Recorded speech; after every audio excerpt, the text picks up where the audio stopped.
Et salut à tous, c'est le collectionneur. On se retrouve aujourd'hui pour le déballage de la Marvel Collector Corps Year One, qui est une box spéciale créée pour fêter les 1 an de la Marvel Collector Corps.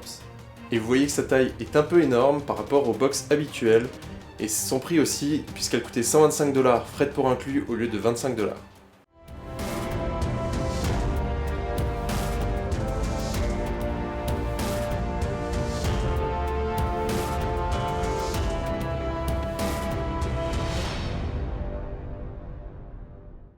Alors comme dans les Marvel Collector Corps habituels, on retrouve un patch et un pins. Ici évidemment à l'effigie de la Marvel Collector Corps Year One. Malheureusement je trouve qu'ils auraient pu faire un mashup des différents héros qu'on a eu pendant l'année, donc Deadpool, Ant-Man, les personnages de Secret Wars, etc. Ça aurait été sympa d'avoir finalement un mashup des différents héros. Alors c'est pas l'élément le plus important de la box, mais je les trouve quand même assez basiques. Alors comme première figurine dans cette box, on retrouve une Dorbz de Ant-Man. Alors c'est effectivement une figurine exclusive à la Collector Corps, puisqu'en fait il n'existe pas de Ant-Man en taille normale. Par contre il existe une Dorbz XL de Ant-Man, donc Giant Man. Donc celle-ci c'est la version miniature de la Dorbz XL. C'est ce qui la rendrait exclusive, mais je trouve pas ça tellement exclusif. Et on trouve dedans une deuxième Dorbz ici de She-Hulk, donc elle est assez basique. Elle a vraiment pas beaucoup de détails, il y a juste la chevelure qui est autour du corps, mais sinon le reste est vraiment plat. J'ai d'ailleurs lu sur internet qu'il s'agissait en fait d'une Black Widow simplement repeinte en vert avec des petites touches de couleurs différentes, mais sinon il s'agit de la même forme que la Black Widow. Ensuite on trouve pas un t-shirt mais une casquette dans cette box, donc il y a pas mal de gens qui sont déçus à ce niveau là puisqu'il y a pas mal de gens qui ne portent pas de casquette, donc pour le prix effectivement ils auraient peut-être pu mettre un t-shirt et la casquette, donc là je peux comprendre qu'il y a des gens déçus, moi personnellement ça me dérange pas parce que je porte des casquettes. Mais c'est vrai que pour ceux qui ne portent pas de casquette, finalement un t-shirt au moins ça va à tout le monde. Il y a tout le monde qui porte des t-shirts. Par contre c'est une casquette vraiment de bonne qualité. Le genre de patch qu'il y a ici est en fait sur deux niveaux. Il y a en fait le cercle derrière, puis ensuite Groot encore en surcouche par-dessus.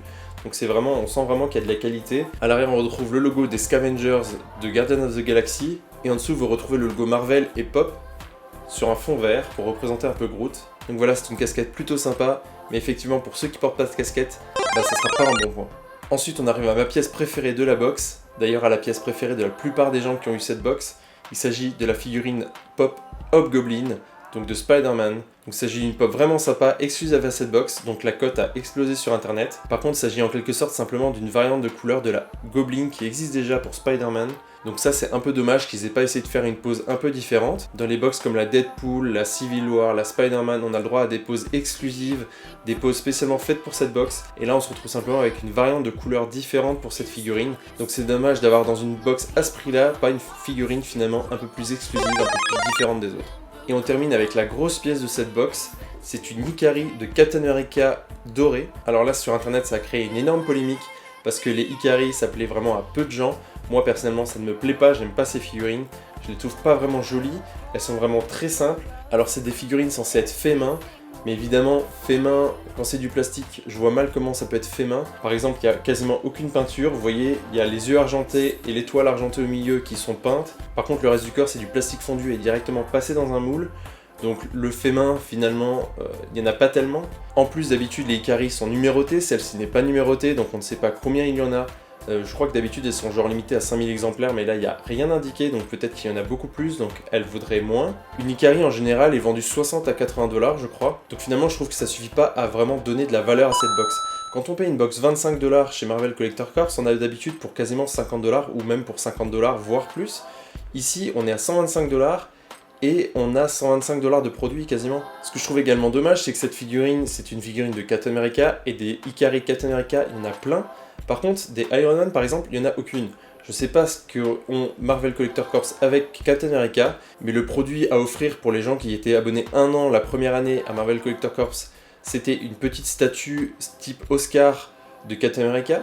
Pour ceux de la deuxième année, c'était aussi un produit Captain America. Et ici on a le droit à une Ikari Captain America, on a que du Captain America. Alors pour ceux qui préfèrent Iron Man comme moi, on est un peu déçus. Et puis finalement en plus une Ikari, ça plaît pas à grand monde. Il y a pas mal de gens qui ont râlé à ce propos là. Donc vraiment très déçu au niveau de cette figurine là. Moi j'espérais voir par exemple une pop de 6 pouces exclusive, ou ça aurait pu carrément être une pop de 9 pouces. Il y en a très peu, ça existe. Donc ça a à peu près cette taille-là, donc c'est possible de mettre ça dans cette box-là finalement. Ou ça aurait pu être 2 pop, 3 pop, etc. Donc ils auraient pu vraiment faire beaucoup d'autres choses. Ils auraient pu mettre une fabrication ou j'en sais rien, mais bref, on se retrouve avec une Ikari qui forcément plaît pas à beaucoup de gens. N'hésitez pas à me dire en commentaire ce que vous pensez de ces Ikari. Est-ce que celle-ci vous aurait plu par exemple? Mais au final, vous pouvez voir que le total de valeur de cette box, pour moi, n'arrive pas aux 125$, surtout avec cette Ikari. Donc ici, on a le droit à un flyer avec le contenu des 6 premières box de la Marvel Collector Corps. Donc moi, je les ai toutes eues, sauf la Guardians of the Galaxy, parce que j'avais tellement pop Guardians of the Galaxy que je me suis dit que ça me plairait pas, que j'aurais peut-être quelque chose de trop proche de mes pop que j'ai déjà. Finalement, il n'y a pas eu de pop dedans, donc j'étais plutôt content de ne pas avoir pris celle-ci. Et de ce côté-là, on retrouve le contenu de la Marvel Collector Corps Year One. Donc on a la figurine du Hobgoblin, la figurine Funko Pop, la casquette Funko Pop Groot, la figurine Ikari de Captain America, la Dorbs de She-Hulk, la Dorbs de Ant-Man, et le pins et le patch Marvel Collector Corps Year One. Donc vous voyez, je trouve que le contenu à ce niveau-là est quand même très léger, surtout pour le prix de la box. Alors cette box n'est pas disponible en France, c'était une box exclusive à l'Amérique du Nord, donc je sais qu'il y a des gens en France qui n'ont pas pu la commander, donc qui étaient plutôt déçus de ne pas avoir pu la commander. Maintenant j'aimerais bien savoir si après avoir vu le contenu, vous êtes toujours déçus de ne pas avoir pu la commander, ou si finalement ça vous soulage un petit peu. Personnellement je trouve que cette box, il y avait vraiment que la Funko Pop exclusive Hobgoblin qui vaut vraiment le coup. Celle-là a énormément de succès sur internet, il y a plein de gens qui cherchent à l'acheter parce que effectivement il y a pas mal de fans de Spider-Man et Hobgoblin est quand même un personnage assez sympa.